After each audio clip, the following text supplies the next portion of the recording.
when you create your Sims and you bring them into the world, well, first you're making a choice you never had to make in Sims 1. You're choosing sort of what does my Sim care about? And you're not choosing my Sim is like food Sim or a shower Sim or whatever. You're saying my Sim is family oriented or my Sim is wealth oriented and so on. But then when you get in the game, your focus is on the sort of your Sim's desires, right? That's where you're looking and you're saying, what does he want to do next? And how do I arrange that in the game? I think what's most exciting about it is that the Sims are now telling you what they want to do with their free time. It's a very new dynamic. It's very different from Sims 1, in which they were just telling you what they needed. In Sims 1, you kind of got the sense that they looked like people and you were building a little house, but in the end they were just worried about whether they're going to pee themselves or not. And your biggest problem was that they were going to starve to death or something like that. Now in The Sims 2, Sims are not thinking only about their basic needs anymore. In Sims 2, your Sims are more concerned with the bigger picture, so they're unhappy or happy about who you're having them talk to and who you're having them kiss and who you're having them fall in love with. In fact, they actually have dreams, lifetime aspirations. So when you create a Sim, you actually get to choose what their lifetime aspiration, their lifetime goal is going to be. Every aspiration has careers that are suited to it.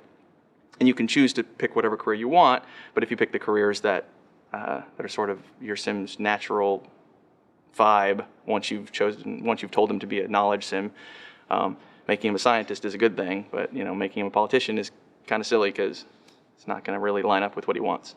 And as a player, your goal is to help them satisfy their dreams, or on the flip side, actually play to their fears. For the player, it's a lot less press the lever, get a pellet, like Sims 1 was. It's more, my Sim wants to fall in love.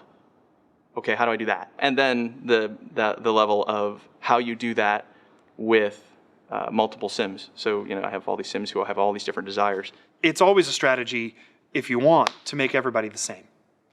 There's some advantages to that. You're going to avoid a lot of the classic conflicts, If both your Sims are romance Sims, they're probably not going to want to get married to each other, and they're probably not going to care how many romances the other one has.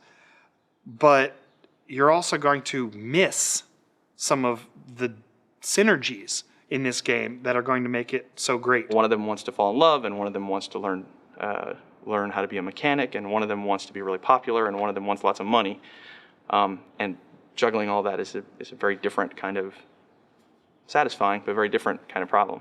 Someone's going to go to work. Might as well be someone who really likes to go to work. Someone's got to stay home and cook for that Sim who's going to work. In the classic Sims strategy, might as well be somebody who wants to stay home and do that. So I think while you're avoiding some of the obvious conflicts by making everybody the same, you're missing out on some of the advantages